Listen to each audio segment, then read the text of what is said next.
कोई कोई आत्मा को आश्चर्य से देखता है, कोई इसे आश्चर्य की तरह बताता है तथा कोई इसे आश्चर्य की तरह सुनता है, किंतु कोई कोई होता है जो इसके विषय में सुनकर भी कुछ नहीं समझ पाता है।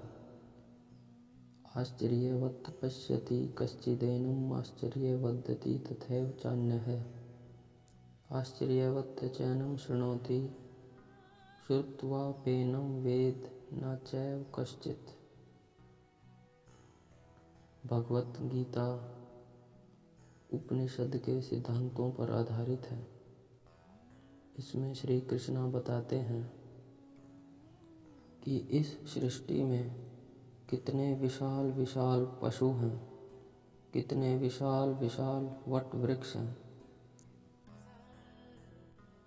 इसके विपरीत 1 इंच स्थान में लाखों करोड़ों की संख्या में उपस्थित सूक्ष्म कीटाणुओं के भीतर भी आत्मा की उपस्थिति निश्चित रूप से आश्चर्यजनक है।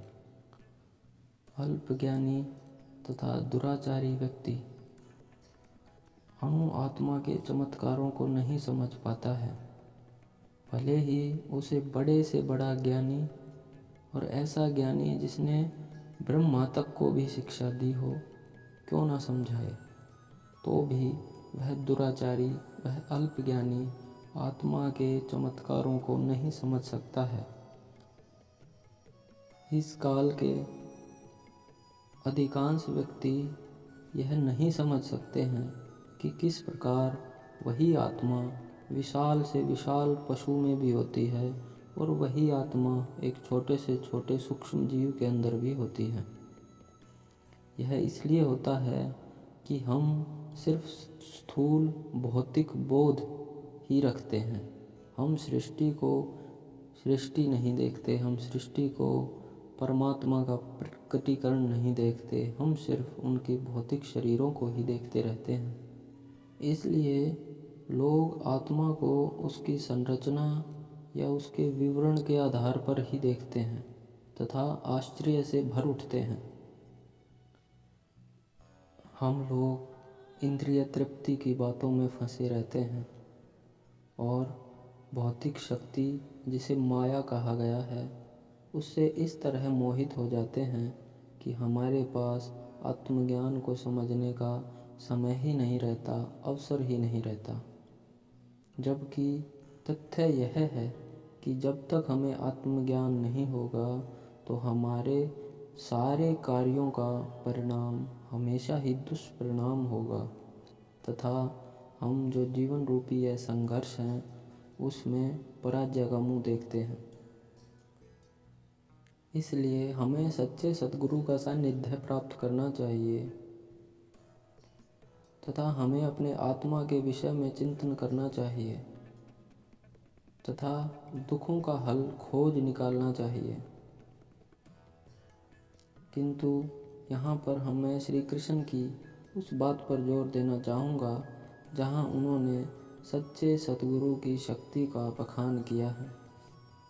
वे कहते हैं कि सारे वेद, भगवत गीता, सारे उपनिषद गुरु की व्याख्या के बिना अधूरे होंगे। इसलिए सच्चे सतगुरु की शरण ग्रहण कीजिए। ऐसे थोड़े से लोग होते हैं जो आत्मा के विषय में सुनने के इच्छुक हैं तथा अच्छी संगति पाकर भाषण सुनते हैं या जिसे सत्संग कहा जाता है, किंतु कभी कभी अज्ञानवश वे भी परमात्मा तथा अणु आत्मा को एक समझ बैठते हैं। ऐसा व्यक्ति खोज पाना बहुत कठिन है जो परमात्मा, अणु आत्मा, उनके पृथक पृथक कार्यों तथा संबंधों को तथा अन्य विस्तारों को सही सही ढंग से समझा सके। और ऐसा समय के महापुरुष ही कर सकते हैं, ऐसा समय के सतगुरु ही कर सकते हैं। जो कोई भी आत्मा के विषय को समझ लेता है, आत्मा के विषय को जान लेता है तथा इन सब से बढ़कर जो कोई भी अपनी आत्मा को अनुभव कर लेता है उसका यह जीवन सफल हो जाता है।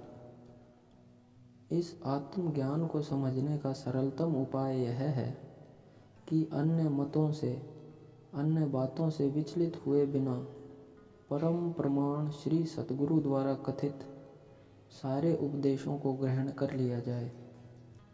पर श्री कृष्ण को, श्री सतगुरु को इस रूप में जानना शुद्ध भक्तों की कृपा से ही होता है, अन्य किसी उपाय से नहीं हो सकता है।